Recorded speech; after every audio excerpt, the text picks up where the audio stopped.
Well, hey everybody, I'm Jan Erickson from Stepping Aside, and welcome to Somewhat Daily Tarot and Rune for Thursday, the second day of September 2021. Well, I've had to do this a couple of times. The first time it froze. The second time I couldn't figure out. Okay, because I did them close enough. It's like, wait, did I say that this time or last time? So anyway, we're just going to start over. Um, so if this is your first time here, welcome. Usually I just start shuffling and the cards and then I talk a little bit if it's on a Thursday what Monday's reading was all about, because I try to hook them together if I can. If not, if they're not going to do that, then they're not going to do that. It's going to be two separate issues. But of late, it seems to be a reading for the week that's basically broken down into two parts.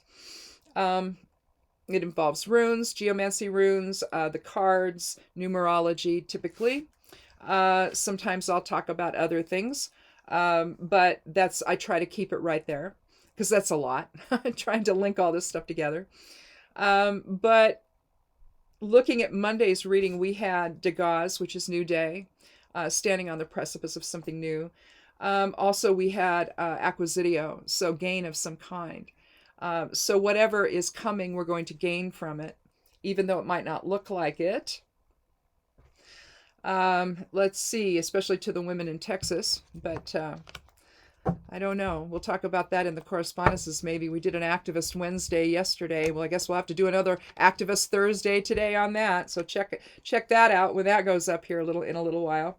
I have to do it though first. And to do that, I have to finish doing today's forecast and get all that situated, and then I can do that other correspondences video. But I have to do that first. Do the big forecast over at Stepping Aside first for Thursday, so I can get the information for it. Anyhow, we had the Six of Swords, which is a journey over water, or really new perceptions against all odds. Page of Pentacles. That's a reliable student, courteous, grounded, but offering a message of that, I guess. Seven of Swords is so we had the Seven and Six of Swords. There you're leveling the playing field, and so that's something that's going to happen here. The challenge of card was the card of strength. So the first of two major arcana cards for Monday.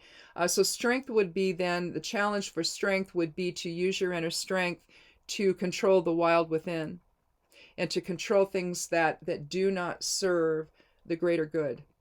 And we could argue that the Supreme Court failed that task. And then the benefit of all of this, though, is the Fool. And that means that at least now that we know what's taken place over the last 3 days, undeveloped potential now. There's undeveloped potential for all kinds of nasty things to happen as a result of yesterday's SCOTUS ruling. But there's also undeveloped potential for some pretty good things to happen. So you have to look at the whole picture here. I hesitate. It's one reason, at least in terms, I do reversals in readings, but I don't do them here because I want to talk about both sides of the coin. It's just like when you talk about geomancy runes, you really have 8 runes, but then if you look at their complements, the other side of it, essentially, then you're looking at 8 whole concepts that you're dealing with. And today, we're going to be talking about lesser fortune versus greater fortune, with Fortuna Minor versus Fortuna Major. So if you look at the concept of fortune, you're going to see both sides of it, greater and lesser. Tristitia and Laetitia. Tristitia is sadness, Laetitia is joy. So you're looking at both sides of that equation. And literally, it's the same thing. You have it one way and you turn it the other way, and it's the other one. And so you're looking at a study really in wholeness, if you will, for each rune. So there's 16, even though there's technically, only 8. There's actually 16 of them. And so we explore the individual side of each of the 8 equations of wholeness that we're really looking at in geomancy. So But today, I went. I'm just going to go ahead and keep these runes because I already had them pulled. Anyway, I did that on the first one that I did here. And what are we like? This is the third one now, or something. I don't know how many I've done. But anyway, this is Gebo, balanced energy exchange, or the gift of reciprocity. It's Kenaz in all directions. So it's the light of spirit. Imagine yourself in the very center of Gebo. You know, some people will carry Gebo with them. I mean, not out of their rune bag. They'll have another that they have, and they'll carry Gebo with them just when they're out and about interacting with other people, so that there's a level of reciprocity there. There's a level of spirit awareness that seems to govern the interactions that that people have with one another. And it keeps things in balance. So that's one thing you can do with this rune. But understand the greater picture of each rune. There's a lot of, other than maybe Isa, there's a lot of different runes that comprise. You can see them within each rune. So many of these runes could be in and of themselves bind runes in that regard. If you look at Birkenau is the symbol for the Bluetooth, right? It's our Bluetooth symbol there. It's part of a bind rune there, basically, with Gebo and Birkenau. If you look at it, basically it's Birkenau with an X that continues this part and this part, and it makes it the X. And so again, you know, it's spirit communication, is it not? The bind rune is. There also may be some Norse roots to that as well, with Harald Bluetooth. Is it Goramson? Yeah, he's actually an uncle in my ancestry, so he's a Danish king, and so it's interesting. Did they get the name from that? I don't know. So it'd be interesting to find out. I've never researched it, so I don't know the etiology of the Bluetooth name for Bluetooth symbols, you know. But really, we're talking about, but with runes, you know, they're very complex, and they're the language of spirit, not just a divination tool, not just an actual language, but a language of spirit. So anyhow, so that was what was going on anyway on Monday. Let's go ahead and take a look at the cards for today, and then again, once again, we have Fortuna Minor fortune. So again, what are we looking at in terms of fortune? Is it the gift of reciprocity we give one another? Is it the higher self perspective, spirit informing all of that and illuminating and awakening us to that resonance within? Because the body is just the vehicle for the soul to inhabit and to move through life with a theme, an overall theme, and that's determined before, you know, you incarnate. You're a piece of your oversoul, if you will, into form, because it's not the whole thing. The soul is massive, so, you know, energetically. So it's not, you know, something that's just a little tiny piece of something. It's or a little point of light. It's you know, but we do slow down a piece of it to focus into the body. And I mean, think of it as a never-ending supply of spirit energy. Think of it as a vortex, if you want to visualize it.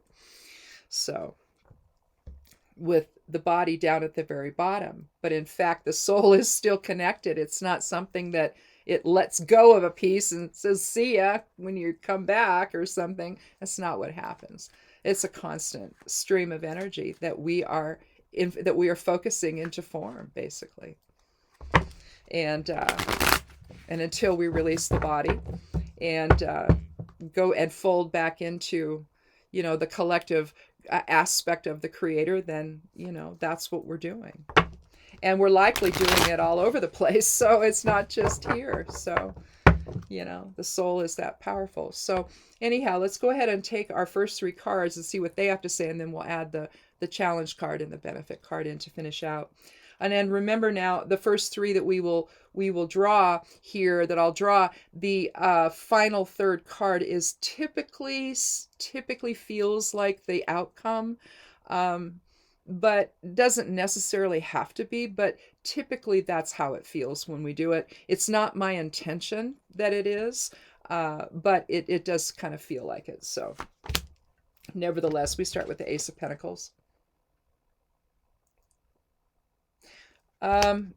Maybe having to reevaluate our new, well, maybe having to reevaluate stability, maybe, but we'll have to see what the other three cards have to say. But we're talking about material concerns here. New path, all of that. But we'll take a look at the card a little more closely here. Shuffle in between them. But it's, groundedness, it's manifested earth energy, contentment, material gain, maybe. But it's something new. And the aces contain all of the energies of their entire respective suit. So this is the earth element with pentacles. Another pentacles, the Seven of Pentacles here, where we're going to take stock of what we have. Seven is about balance. We might be able to align Gebo with that. What have we gained here? I mean, maybe the Seven of Pentacles is going to represent both runes today. I don't know. We'll see. But something new is happening here, and maybe again, having to do with defining what fortune actually is in our lives. That's part of the material security found with Pentacles. So again, there could be something related there, but let's see. Here we have the Knight of Swords. Swords is the air element, or intellect, justice, reason. When they go in this direction, now I look at directionality when I do a reading, and I look at this as fixing the past, bringing truth to what just happened. If they're going the other direction, you'll see the Knight of Pentacles. He goes in the other direction. So you'll also see the Knight of Cups, I believe, does too. But swords and fire are more active presences, and so both of those, I believe, go this direction. And so they're dealing, this guy's going to deal with the truth here and to reestablish what that is. So we could say then we have a new path here with the ace. We see a hand reaching out from the clouds. It's from spirit. You can see the rays of spirit. Holding a large coin. And again, that's the earth element. And it's Pentacles represents the earth element. You see all the greenery here. But this doesn't look, this has never looked to me like anything that's, I mean, maybe it's just, to me, they just look like trees that are having trouble growing until you get to the wall.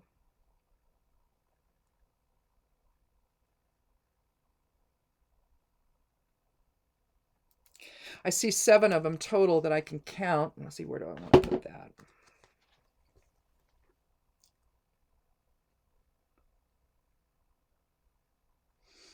But you see what I mean? They just look kind of dodgy looking. I don't know. If I had trees that look like that, unless that's how they were supposed to look, I'd be worried. But here you have a new path. Going through an archway. Familiar theme in tarot. You'll see an archway. You'll see maybe something on the side of it. Sometimes it's a rock wall.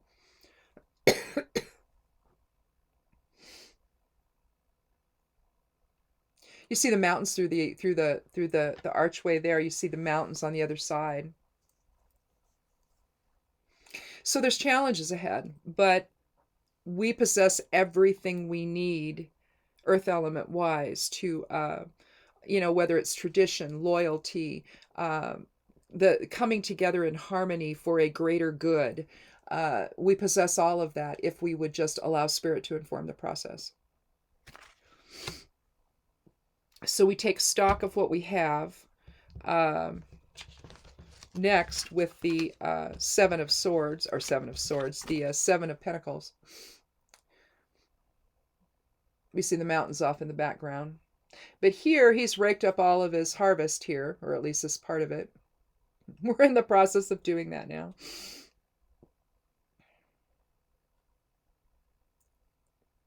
but he's leaning on his rake, just surveying everything, letting everything come to rest, settle out in his mind, so he knows, what do I have to work with going forward?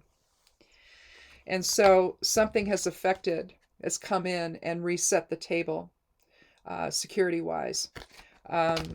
And whether that has to do with how the people are responding to the pandemic now, with increased, with the mask policies coming back into play due to, unfortunately, when you allow a virus to spread, when you don't contain it right away. And to do that, you have to stay home, you have to isolate, you have to wear masks if you are going out. When the vaccines come available, you have to get the vaccine. You have to do all of those things continually. If you don't, if one person doesn't, and they can, spoil one apple spoils the whole bunch, right? And that's what we've been experiencing. That's why we're still dealing with it, because people have chosen to look at this differently, and they don't understand. I guess it doesn't factor in, and maybe they understand, maybe I'm underestimating that, but it doesn't factor in that what they're doing is keeping the virus active. If you wear the mask, if you stay home, you don't, if you get it, it doesn't go anywhere. It burns out with you, and hopefully you survive this, right? And you don't have umpteen symptoms and issues to deal with going forward. We don't know what the long haulers are even going to be dealing with, a year from now, 5 years from now. What is this? How much damage has been done by the body? How much can be fixed? How much can't? What will people, in other words, what will their lives look like? Had we all just simply gotten on the same page, we would likely be in a very different place right now, but we didn't. And so now we have to take stock of what we have. And I'm just using that as an example. I'm not necessarily saying that that's what this is about, but maybe it is. The Ace of Pentacles can bring a positive aspect to things, but it can also, if when we take stock of things and say one person, the breadwinner, dies in a family from it. We're seeing that happen now. What happens if that happens? You have to, that your whole new path changes, doesn't it? And you have to take stock of what you have and what you're going to need. And whatever we can do to restate the truth of this. It's like you'll have some people that even if they lose someone close to them, a spouse or a child, they still don't get this. They still advocate for things that are unsafe, right? And but the Knight of Swords, now this is a soldier. He's battle ready. He's willing to, or battle hardy, I should say. He's taking swift action to talk about the truth. He has integrity. He accepts challenges, But I look at this going backwards, in the face of everything coming at him, because you see the wind is blowing the trees in his direction. But he moves forward in clear sight. He doesn't have the shield down, does he? He's moving forward in clear sight to restate the truth. In other words, out of something something awful or something great, whichever, or anywhere in between, after it's over, you learn something, right? And you form an opinion about what it all was. Well, what'd you learn? Well, if you got sick and you were ignoring all of it and you nearly died and it was horrible or whatever, but you survived and now here you are, well, maybe you learned that what you were thinking about it wasn't true. See? So it could be something like that. But I think it's general enough. We started with a shift in perception on Monday. And resetting the table, basically, making things, a little bit more even. Well, that didn't happen, realistically, and it's going to take, again, inner strength deal with this in a way that's done with integrity, especially, at this juncture, now that we kind of see what's happened over the week. And it's like, the virus is bad enough, but now we got to deal with this nonsense from the Supreme Court. Really? Seriously. And then everything that you've got all these you got the former Solicitor General who's saying, well, one of them is saying, well, this now can apply to this and this and this and that, and where does it stop, right? And it basically is unconstitutional. And we have a Supreme Court that decided to go another way. Well, 5 members of it decided to go a different way. And that's going to cause a lot of nonsense in this country. It just will.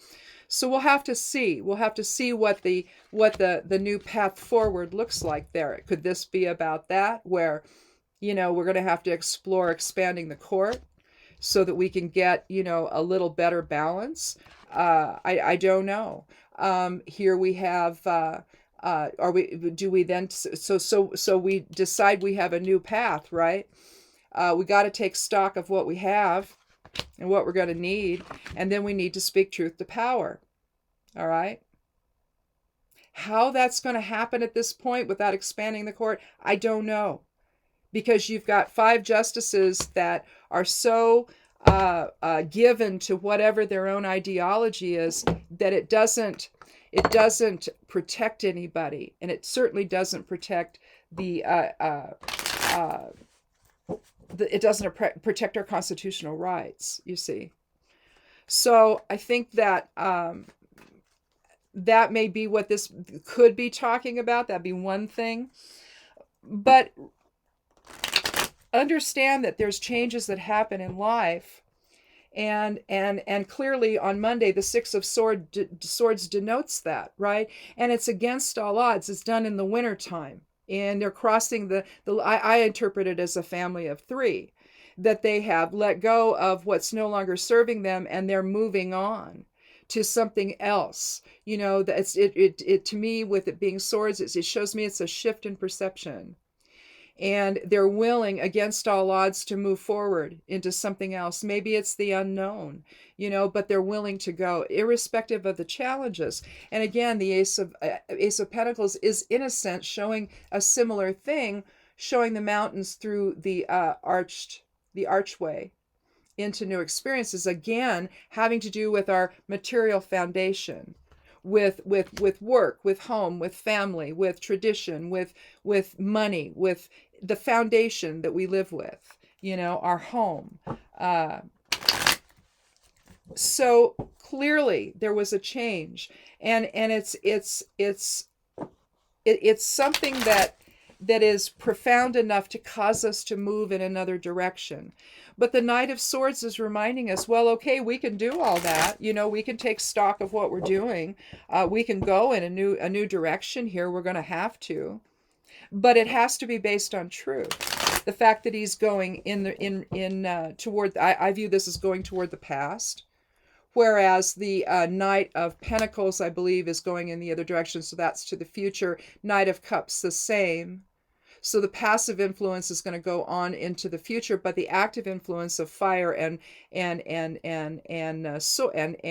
air, those are both the Wands and the Knight of Wands and the Knight of Swords. They're going backwards.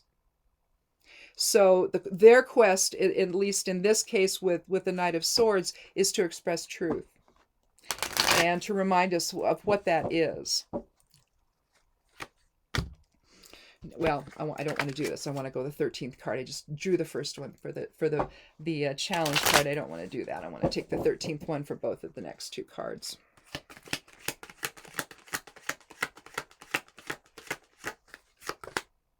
Well, here we have the Knight of Pentacles. The challenge is not to get too complacent, not to remain too passive. You see the difference between the two? The energy is different, isn't it?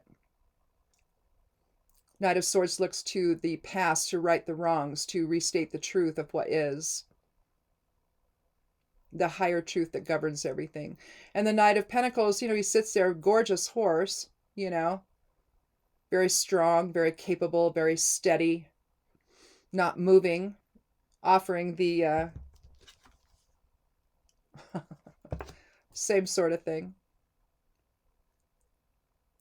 But the issue with this night is that the focus is, even though it's on the future, it's a passive influence. And so going forward, we don't want to do that. The challenge is we don't want to remain passive. We want to invoke the energy of the Knight of Swords and balanced energy exchange with others, with Gebo here, and understand what's really at stake. And then right the ship. Oh, I was going to take the top card again. Hang on, I'm going to do the 13th. I do the 13th. I was born on October 13th. 13 figures prominently in my life. Things happen to me in 13s. I don't know. I don't know why. But they do. And I'll look up at the clock and it'll say 10:13 at really significant moments. And so, because that's my birthday. And so 13, so when I want to know something, I'll take the 13th card. I'll take the 13th of something to gain some insight. So that's what I do with the benefit card and the challenge card for the readings.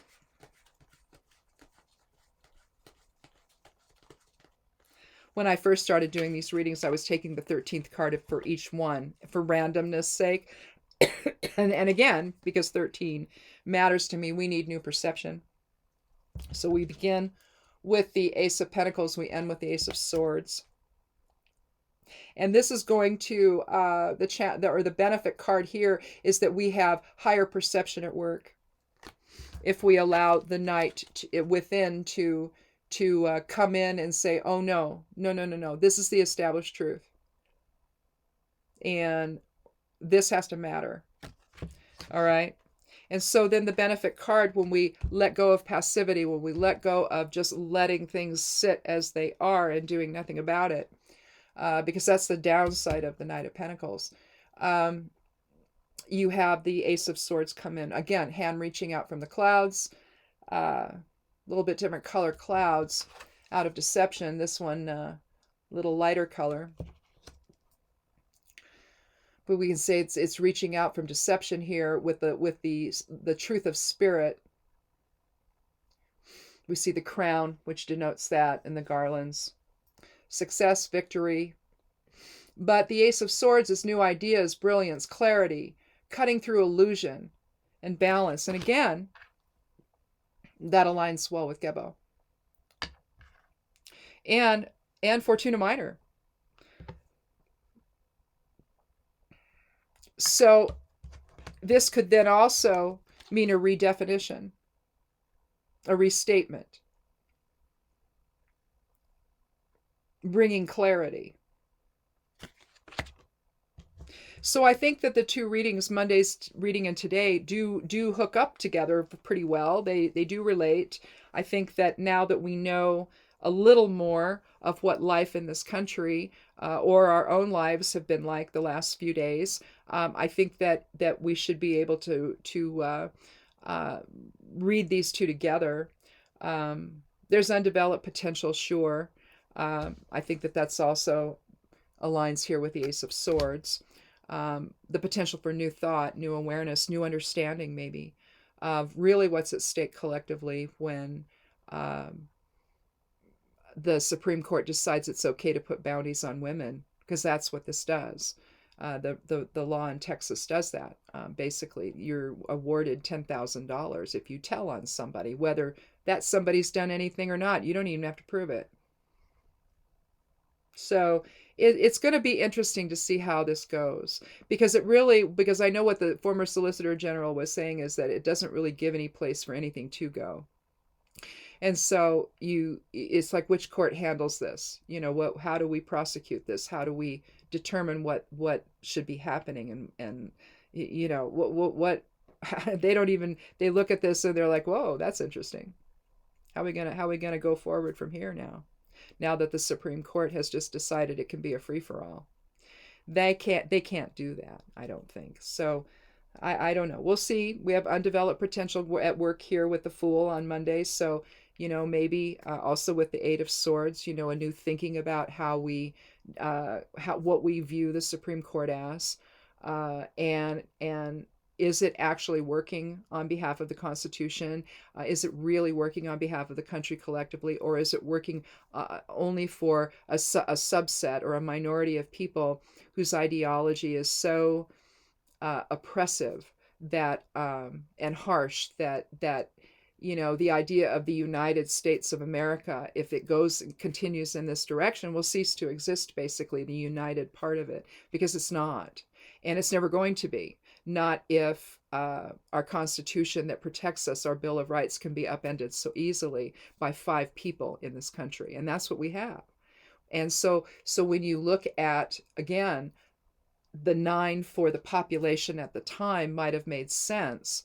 But with the hundreds of millions of people we have here now, I don't think so. So I think it makes it I think what it's doing is bringing us closer from a national standpoint to expanding the Supreme Court and restructuring how they do their work. It's not about personal ideology when you get to that level as a jurist. It is about, can you set all of that aside and look at the Constitution and judge what is before you based on what's there? All right? It's not, oh, geez, I don't like that, so I'm just going to decide this way. That's not what this is. It's not what it's ever been or what it was ever supposed to be, right? So we may need to look at a lot of that. And I think that as you see the conspiracy stuff increasing and see how it's affected our lives, well, it's all to cause chaos. And who does that? That's the heart of fascism. So is that what we want in this country? Is that how we want our interactions with one another to be? Do we want it based on that type of authoritarian oppression and harm to people? Or do we want to go in a shared collective path that elevates everyone? Discourse-wise, awareness-wise, material security-wise. Trust me, those people that believe on the ground level where you and I exist, that believe that they're actually trying to make things better, they're not. They're being used by a small number of people that are making this happen, that are influencing these outcomes. Very, very rich people that want a different that want to stay that way, basically, at the expense of everyone else. And so you see this subset of people, this group that seem to be doing their bidding for them. And do they know that? Do they realize they're being used here? Maybe not. And so again, new awareness, new truth, or well, a restatement of the truth against the odds, that we saw in the Six of that we started out the reading with on Monday, the Six of Swords. Against all odds, they're moving forward, letting go of perceptions that don't serve them, and moving forward into something better, at least hopefully better. And they're taking that risk to do it, right? That's a big risk to uproot your family and move away. But maybe that's what you have to do, even if it's just metaphorically, right? It's just in terms of your perceptions. But it shows that's what the card, I think, depicts. So I guess that's it. Think about this, and we'll get together again on Monday and see if we turn a corner and go somewhere in another direction, or if we're going to be still dealing with issues of truth and fairness and cutting through illusion and things like that. Last week we had, there was like 2 or 3 major cards per reading. One week, I think, one time I think there was all. Yeah, we had on Monday the 23rd, we had the Hermit, the Moon, and the High Priestess were the 3 cards. So, basically that's what was happening. And then High Priestess hooked it together on Thursday with Judgment and Justice. Justice was the benefit card. So trying to alert us that there are big things happening, and it has to do with what's just and fair and reasonable. So Anyhow, that's it. Come back for Esoteric and Magical Influences on Sunday. Look for the forecast again today and tomorrow on the blog over at Stepping Aside. If you're on the Patreon page with me, if you're not, it's just $1 a month to join. But if you are, then you'll see the bigger version of with the recommendations for work and magic. I'm doing that Monday through Friday over there. And there's a video and all that stuff, you know. And then the forecast, and then the esoteric forecast, and the or not the esoteric forecast, but the magical correspondences that I post over on Medium, a version of it over there.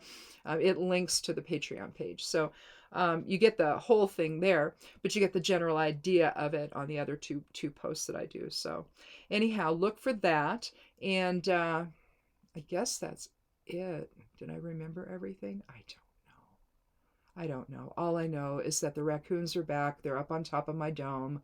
They're eating the grapes. You know, I don't know. My husband chased them off last night. And, you know, the mom, I think it's a mom and babies that are growing up. And the mom just stood up on her hind legs and just looked at him. And I mean, you know, when they stand up, they're big, you know. And especially when they're full grown, you know, they're quite impressive and cute, but irritating. And I don't know. They used to come up on my porch when I used to feed cats outside. I stopped doing that because I had a mom and her 6 babies come up and were chasing off the cats at night when they're trying to eat. And that's not good. So anyway, that's my last experience with the little guys, with our masked bandits. So, and it's why I have grapes all over the place instead of where they're supposed to be. Anyway, we've managed to get some though, so we freeze them for smoothies, so that's why we have them. But anyway, sometimes my husband makes wine with them, but won't be able to do that this year. So. Well, thanks for watching, though, and have a good weekend. And again, maybe I'll see you on Sunday. And if not, hopefully I'll see you on Monday for Somewhat Daily Tarot and Rune. So be good to yourself, be good to one another, and blessed be.